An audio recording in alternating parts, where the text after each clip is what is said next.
আমি কি দিয়া বুঝাইতাম? আম পাতা, জাম পাতা, বড়ই পাতার কোনো অভাব নাই। কোনো পাতা দিয়া বড়ই, কোনো পাতা দিয়া গরম জল করে না। বড়ই পাতার পানি দিয়া কেন গরম জলটা করে? আম পাতা কি দোষ করলো? জাম পাতা কি দোষ করলো?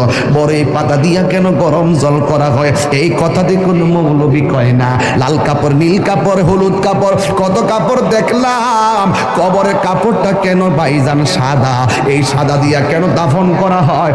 এই কথা দিয়ে পৃথিবীর কোনো মৌলবি কয় না রে। এ আমার যুবক,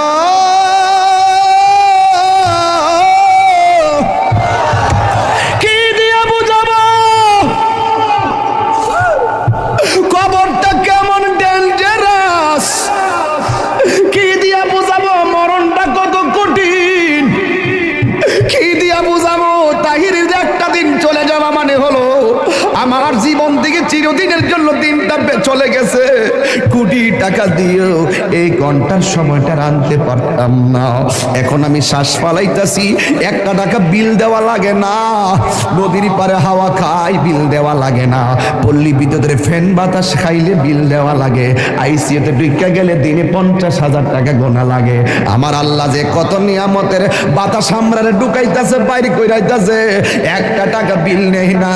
আল্লাহ কয় বিল লাগতো না, শুধুমাত্র তোরা 5 বার আইসা কপালটারে মাটির মধ্যে লাগাইয়া দিবি।